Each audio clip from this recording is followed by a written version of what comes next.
Minor ako, utangin na itong PCX, oh. Bilis. Bilis, sir. 180, walang balikan, sir. Yes, mga katotot. Yes, mga katotot. Good morning.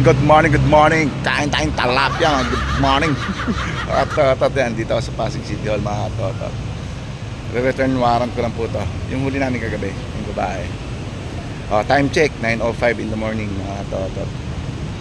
So, actually, pwede ko naman ito i-return ng tanghali o kaya hapon. Pero, siyempre, nakaugalian kasi namin, mga katotot. As early as possible, nire-return warrant namin. Kasi, baka gusto magpiyansa ng tao, is karapatan naman niya yung mag-bail, di ba? Kaya, nakakaawa naman kung maghihintay pa siya, mauhold.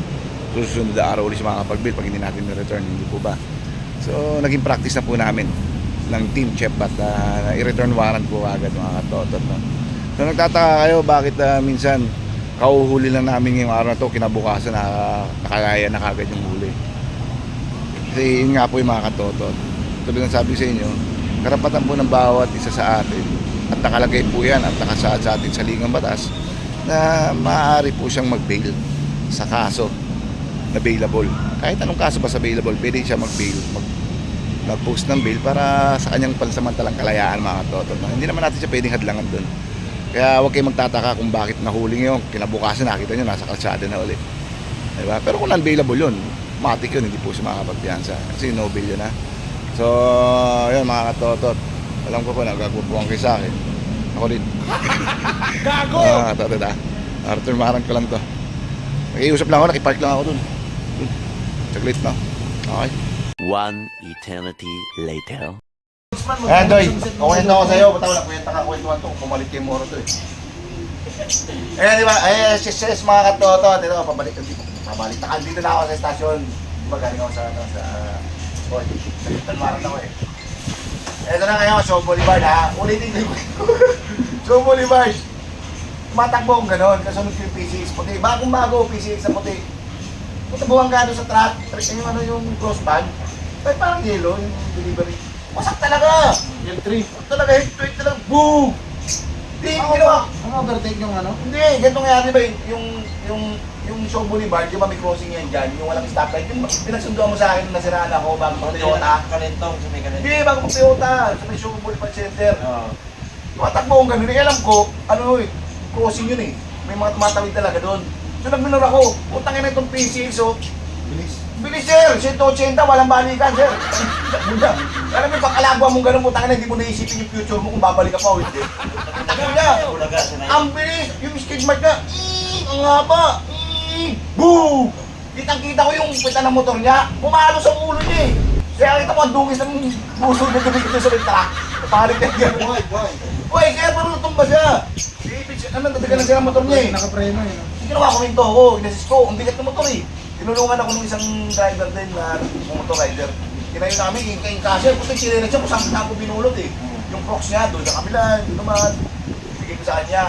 Sakto yung driver ng truck, minto.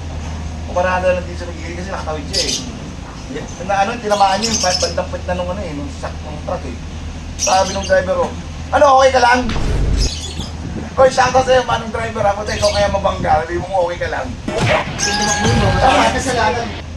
Hindi, ayoko naman magsabi doon sa kanila. So, ginawa ko, pinatabi ko na sila.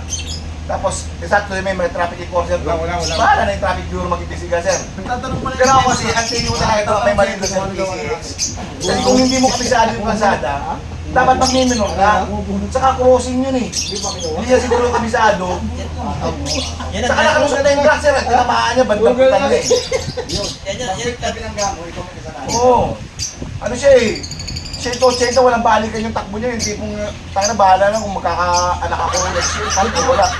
Kung tumakbo yung driver nun, nakapuli mo yun. Siyempre, Babasama mo ng karapatan yun. malamang. Pero hindi man siya tumakbo siya, eh. Pero yung tanong niya kasi, okay ka lang. Dapat yung tanong doon, masakit ba ang ulo mo?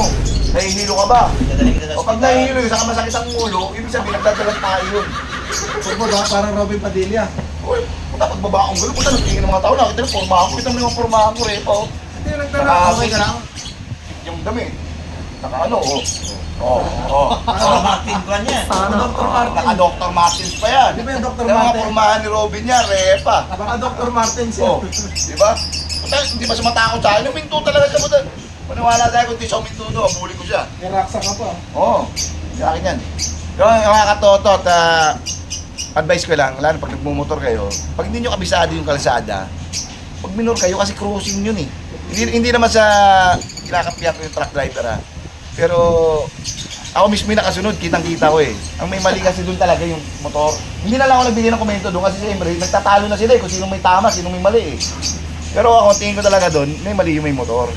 Kasi Seminar kasi Kuya Bat, napunto kita. Oo. Ang tinatawag kasi yan, dapat tayong mga riders at saka may hari ng lisensya, defensive driving ang tawag. Oo, defensive driving. Yun nga yung tinatawag na ano eh. Nakalimutan ko. Gago! Dahan-dahan ka lang. Dahan-dahan kasi lalo na hindi mo kabisado yung daan, di ba? Hataw ka po. Eh, yun, kaya- 180, walang balikan talaga. Hindi, yun malamang Utang kabisado na. niya yun. Eto na pag ano, palo yung motor niya, oh. Naipit siya, nahalikan niya patuloy yung truck. Pero Kuya Bat, wala ka man napansin doon sa likod Oo. ng truck. Wala. May nakalagay palagi yung keep this Hindi naman kasi, eto dito kami galing, yung truck dito, crossing eh. Kaya yung gilid na puwitan, bandang puwitan, yun ang tinamaan niya. Boom! Baka may chicks doon sa likod na... Wala, kung may chicks yung motor, dito tumilapot yung babae doon. Kaya nga hinahabol niya kasi makapuli niya yung number ng chicks. Hindi, lusot na kasi dito kami. Ibig sabihin, nakalusot na yung truck. Dapat nagminor siya. Hindi niya lang din napansin, akala niya mahahabol niya. O, di ba? Sabihin niya nahabol niya yung kamatayan niya. Oo, parang ganun. May kasabihan niya sa ano yan eh. Sa pagiging driver. May pinagdadaanan. Yun lang, may pinagdaanan. Defensive driving. Hindi, meron tawag doon. Pag nagmamaneho ka, sabi nga nila, you should always possess the diligence of a good father. Ano ibig sabihin nun? Kung paano mo iniingatan yung pamilya mo, anak mo, asawa mo, sa pamamahay nyo, dapat ganun mo rin pinag-iingatan yung sasakyan. Di ba? Kasi, puta, English yung repa. Ito kayo. Ayan. Mag-iingat lagi ang mga tota, dahil masyadong barbara sa kalsada. Kasunod kami, takin ako nakipagkatawan ako sa kanya, malamang dalawa kami bubungko dun eh. Puting ka Diba? na. Ay, cash-putting tayo, nag-return warrant ako yan, piyansa na pala. Diba tama yung desisyon ko? Naaga ako ni-return kasi magpapiyansa. Diba? Sabihin na, napangaga ka ng gising niya. Aga, puta. Ang aga akong Kaya gumising. sabi ni Maroy, patay ba din ang nag-drone Alam mo naman ako, Mario, kung para sa bayan yan. Kung para sa ikabubuti ng mga nakakarami, doon tayo. Saan ko kayo mga Shoutout nga po pala sa akin pinakamaganda, pinakamamahal na ex-girlfriend. Ang aking asawa, si Judeline Ladiero Batalier. Mama! Chup chup! Hindi naman hot. Aking pinakamagandang anak, ang prinsesa at ang nagpapasaya sa aming buhay. Walang iba kundi ni Zaya Beatriz Ladiero Batalier. Mwah! Mwah! Mwah! Kumain ka na ba, Bat? At hindi pa mo pala ako kumakain. Kumakain ka na. Ito kape.